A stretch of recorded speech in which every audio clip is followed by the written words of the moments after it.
Welcome all. आज हमारी dimension analysis की आखिरी क्लास है। लास्ट क्लास में हमने एप्लीकेशंस ऑफ या यूजेस ऑफ डायमेंशनल एनालिसिस देखे थे। देखिए क्या क्या यूजेस देखे हमने। तो first, to find correctness of given equation. हमने देखा था अगर इस प्रकार का कोई इक्वेशन है v equal to U plus A T, तो ये करेक्ट है या नहीं आप चेक कर सकते हैं by checking dimension of each term. This is metre per second, this is again metre per second क्योंकि वेलोसिटी है। Acceleration metre per second square into time है सेकंड, तो ये भी आ जाएगा मीटर सेकंड। सो आप देखोगे each term is having same kind of dimensions, so their addition and subtraction is possible, so given equation is valid. Second part हमने देखा था to establish relation between related physical quantities. जैसे हमने relation देखा था for centripetal force, वो कैसे derive हुआ, time period of simple pendulum. So इस प्रकार के क्वेश्चन इस एप्लीकेशन से या इस यूज से हम सॉल्व कर सकते हैं। तीसरा, to find conversion factor between the units of same physical quantities into different system of units. यहाँ पर हमने कन्वर्जन फैक्टर्स देखे थे। कौन कौन से कन्वर्जन फैक्टर देखे थे? सो हमने डिराइव किया था 1 newton equal to 10 to the power 5 dyne. हमने डिराइव किया था 1 joule equal to 10 to the power 7 erg. ठीक है, इस प्रकार के क्वेश्चन हमने किए हैं। सो ये है यूजेस डायमेंशनल एनालिसिस के।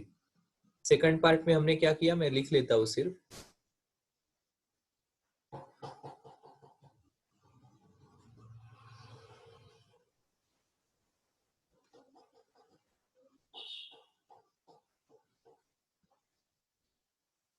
ठीक है, रिलेशन बिटवीन फिजिकल क्वांटिटीज ये हमने डिराइव किया है।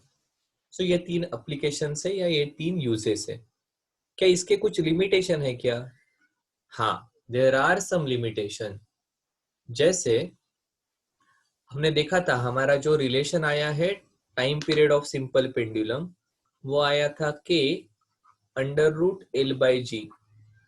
और ये जो कांस्टेंट है, इस कांस्टेंट के लिए एक्सपेरिमेंटेशंस आर रिक्वायर्ड, क्योंकि डायमेंशनल एनालिसिस ये कांस्टेंट की वैल्यू नहीं देता है। ठीक है, value of proportionality constant and not dimensional.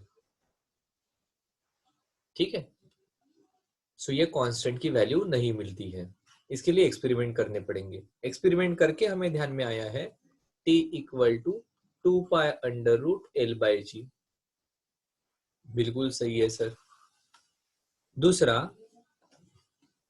ऐसे सभी प्रकार के इक्वेशंस जहां पर ट्रिग्नोमेट्रिक, लॉगरिथमिक या एक्सपोनेंशियल फंक्शंस इन्वॉल्व है, तो वहां पर डायमेंशनल एनालिसिस यूजफुल नहीं है, because these are dimensionless numbers, trigonometric, logarithmic। ठीक है, तो यहां पर डायमेंशनल एनालिसिस हमें हेल्प नहीं करेगा। तीसरा, वही पहला पार्ट है कि not useful if constant of proportionality has dimension. पहले पार्ट में क्या था, इसके ये डायमेंशन लेस था, इसलिए हमने ये डायमेंशनल कट किया।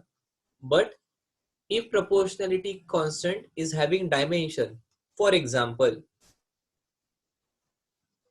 capital G is proportionality constant। ठीक है, कैपिटल G ये proportionality constant है, उस केस में इसको डायमेंशन भी है, उस केस में हमारा रिलेशन डिराइव नहीं होगा। जैसे फॉर एग्जांपल हमारा ग्रेविटेशनल फोर्स जो है, it depends on mass, product of masses of two bodies, and it is inversely proportional to square of distance between them. So अगर हम इसे डायरेक्टली हमारी पहले के लिए जो मेथड है वो यूज करेंगे तो यहाँ पर जो फोर्स के डायमेंशन और राइट हैंड साइड के डायमेंशन ये इक्वल नहीं आएंगे। फोर्स के डायमेंशन क्या रहेंगे, देखिए फोर्स के डायमेंशन है mass into acceleration m1 l1 t to the power -2, ठीक है। और सिर्फ इतनी ही प्रॉपर्टी रखी, प्रोपोर्शनलिटी का साइन हटा के लिए हमने के लिया और इतनी ही वैल्यू रखी, तो देखो इसके डायमेंशन क्या आएंगे, kg into kg metre kg square that is m to the power 2, distance का स्क्वायर वो डिनोमिनेटर है, टाइम नहीं है। सो इस क्वांटिटी के डायमेंशन इस प्रकार से आएंगे। और फिर हमने जो एनालिसिस किया कि इक्वल टू के राइट हैंड साइड के एंड लेफ्ट हैंड साइड के डायमेंशन सेम है, और फिर हमने इंडेक्स को इक्वेट किया, वैसा यहाँ पर नहीं कर पाएंगे। क्यों नहीं कर पाएंगे? बिकॉज g जो है it is dimensional constant. This is constant having dimension. इसको डायमेंशन है, g का डायमेंशनल फॉर्मूला हमने डिराइव किया है।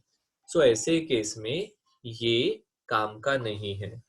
सिमिलरली ऐसी सभी केसेस जहां पर there are more than one terms having same dimensions, plus minus sign है, टर्म्स इन्वॉल्व है, वहां पर डायमेंशनल एनालिसिस हमें मदद नहीं करेगा, ठीक है।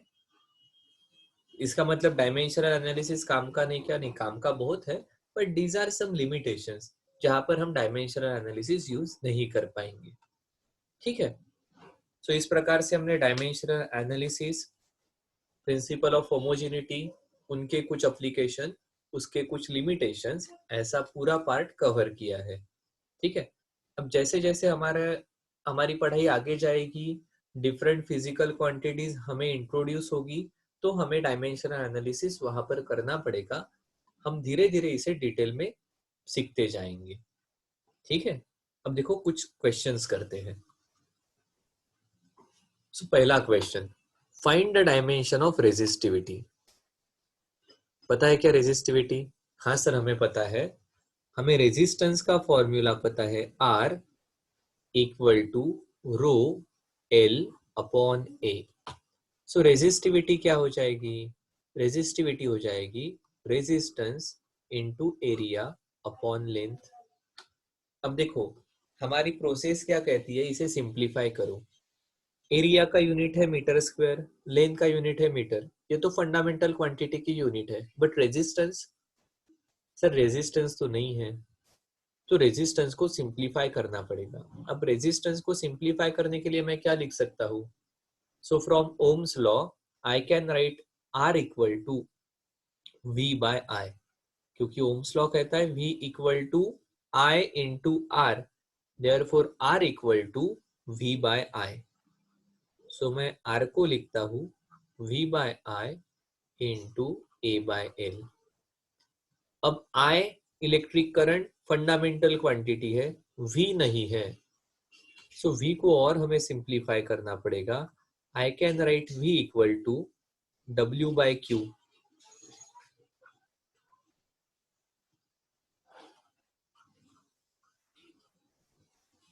और मैं Q को लिख सकता हूं अभी work force into displacement, and Q can be written as I into T, because I equal to electric current I equal to Q by T, therefore Q equal to I into T, and work को मैं force into displacement लिखूंगा, तो मेरी resistivity हो जाएगी work force which is mass into acceleration into displacement. Charge को मैं लिखता हूं I into T into area upon I into L, ठीक है। अब देखो मास का unit KG, one of the fundamental quantity का unit, acceleration metre per second square, unit fundamental quantities के यूनिट्स के फॉर्म में है।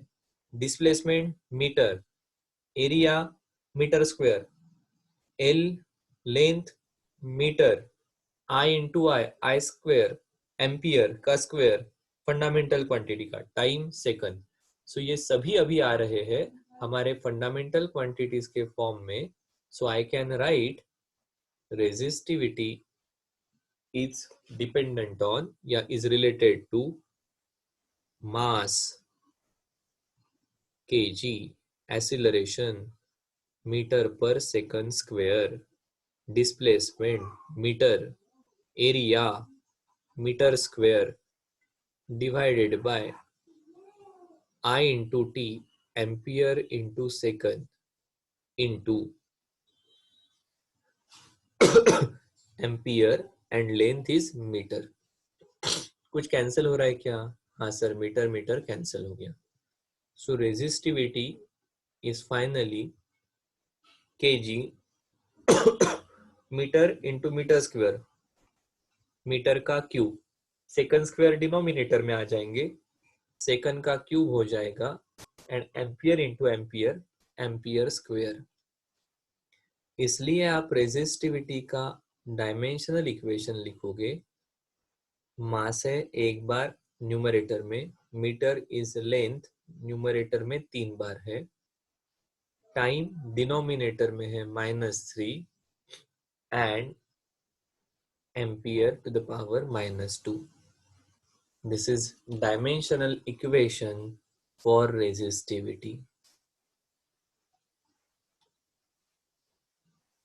गिवन क्वांटिटी का डायरेक्ट फॉर्मूला है तो वो फॉर्मूला लिखना, नहीं तो ऐसा फॉर्मूला लिखो जहां पर वो डायमेंशनल जो क्वांटिटी जिसके डायमेंशन निकालने हैं वो इन्वॉल्व है, उसे सिंप्लीफाई करते जाओ सो दैट जो क्वांटिटीज बचेंगी उनके यूनिट्स फंडामेंटल क्वांटिटी के यूनिट्स के फॉर्म में रहेंगे।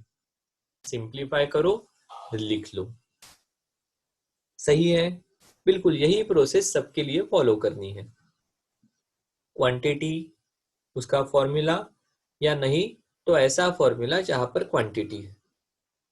अगर फंडामेंटल फॉर्म्स यूनिट्स के फॉर्म में गिवन क्वांटिटीज की यूनिट है तो बढ़िया, नहीं तो सिंप्लीफाई करते जाओ। कब तक सिंप्लीफाई करना? जब तक जो क्वांटिटीज बची है उनके यूनिट्स फंडामेंटल क्वांटिटीज के यूनिट्स के फॉर्म में होने चाहिए। जैसे एसिलरेशन भले ही फंडामेंटल नहीं है, बट एसिलरेशन का unit metre per second square है। अब मीटर ये लेंथ इज फंडामेंटल क्वांटिटी का यूनिट है, सेकंड ये टाइम इज फंडामेंटल क्वांटिटी का यूनिट है।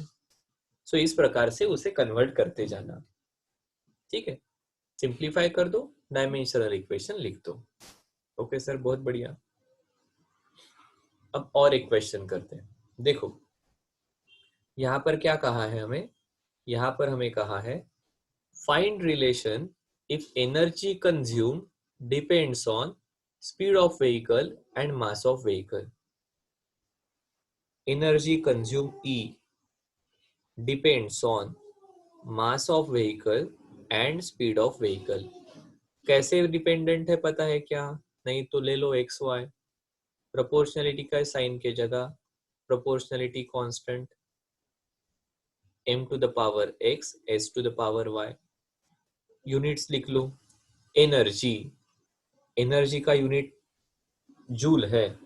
डायमेंशनल इक्वेशन क्या रहेगा? डायमेंशनल फॉर्मूला क्या है? तो एनर्जी का डायमेंशनल फॉर्मूला है, याद होना चाहिए, हाँ, m1 L2 t to the power -2। Check कर लो नहीं तो। मास,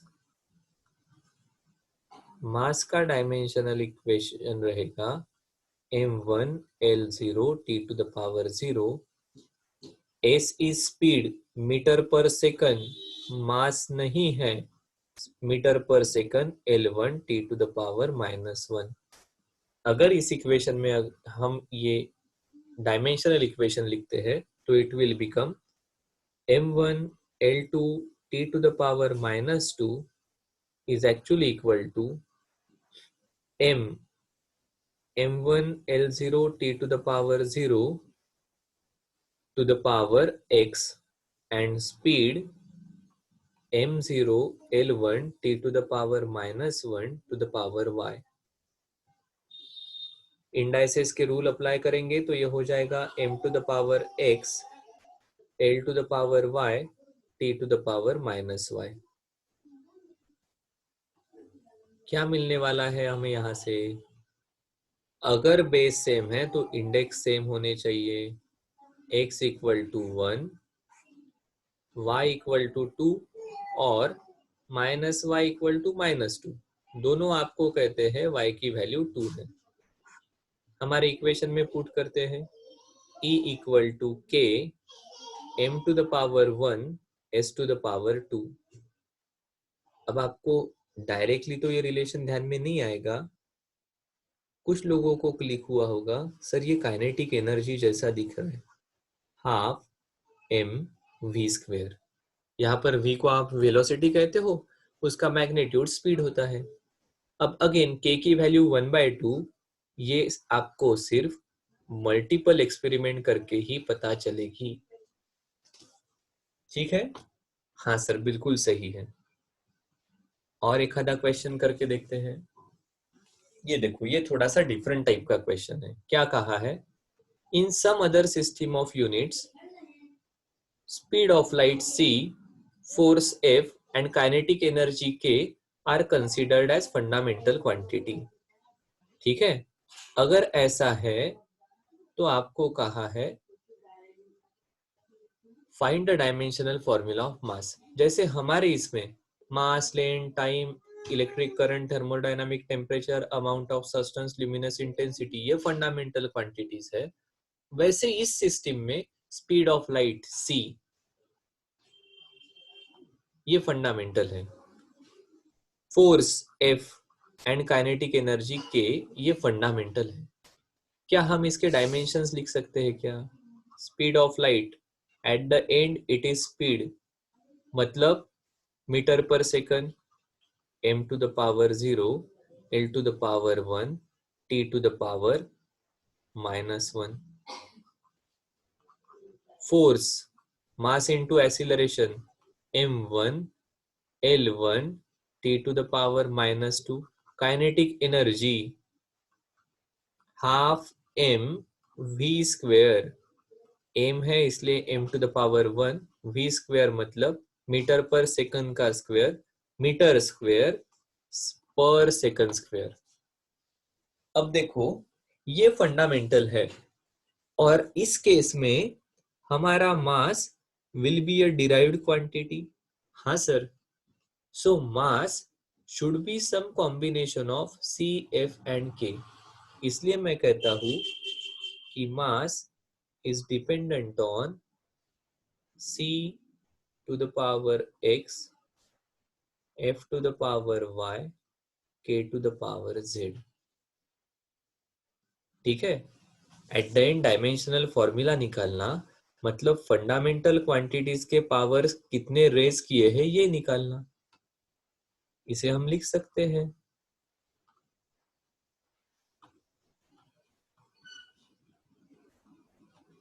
अब एक्स वाई जेड की वैल्यू निकालनी है, मतलब fundamental quantity C, F and K जो इस सिस्टम में है उनके पावर्स हमें मिल जाएंगे। इसका मतलब लेफ्ट हैंड साइड के dimensions and right hand side के डायमेंशंस सेम आने चाहिए। इसलिए हम यहाँ पर लिखेंगे मास m1 L0 t to the power 0 equal to k c m0 L1 t to the power -1 to the power x, force m1 L1 t to the power -2 to the power y, and kinetic energy m1 L1 t to the power -2 to the power z। अब इसे solve करेंगे तो ये आ जाएगा, अब k तो लिखने की जरूरत नहीं है, m 0 into x 0, 1 into y plus y, 1 into z plus z, L to the power 1 into x, x, 1 into y, y, 1 into z, z, t to the power minus 1 into x, minus 2 into y, minus 2y, minus 2 into z, minus 2z. This should be equal to m to the power 1, l to the power 0, t to the power 0. इसका मतलब y plus z equal to 1, x plus y plus z equal to 0, and minus x minus 2y minus 2z equal to 0, that is x plus 2y plus 2z equal to 0. अब देखो y plus z की value 1 है, वो यहां पर put कर दी, तो ये रिलेशन क्या आ जाएगा? सही लिखा है क्या, देख लो एक बार।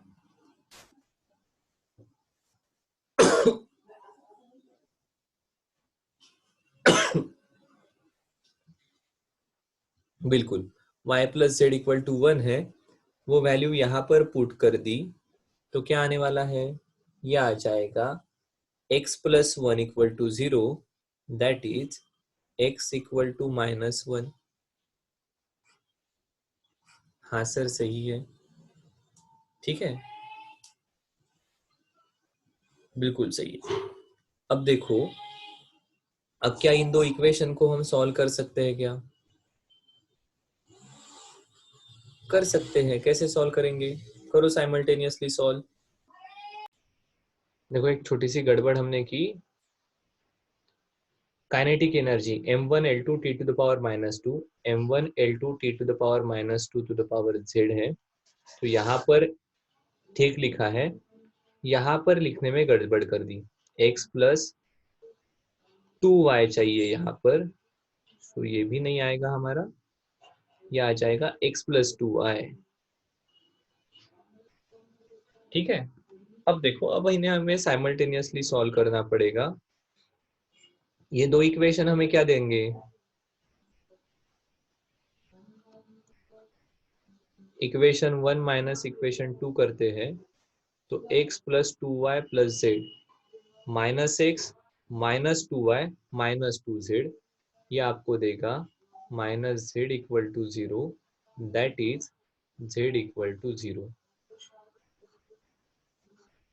सही है क्या? z equal to 0, x plus 2y plus Z minus X minus 2y minus 2z, 0 minus Z 0, so यहाँ पर क्या बचने वाला है? माइनस जेड, क्योंकि ये पार्ट तो कैंसिल हो जाएगा। बिल्कुल सही है, मतलब z equal to 0। z equal to 0 है, तो y इक्वल टू 1 आ जाएगा, और y इक्वल टू 1 और z इक्वल टू 0 पुट करते हैं, तो x की वैल्यू आ जाएगी -2। सही है, x plus 2 into 1, x plus 2, z की वैल्यू 0 है, so x plus 2 equal to 0, therefore x equal to -2।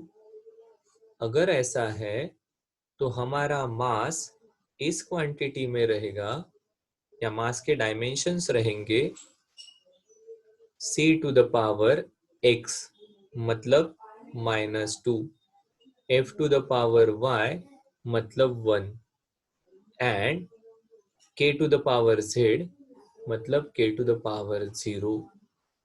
या मास का फॉर्मूला लिख सकते हैं f to the power 1 constant k, c to the power x -2, मतलब ये डिनोमिनेटर में आ जाएगा,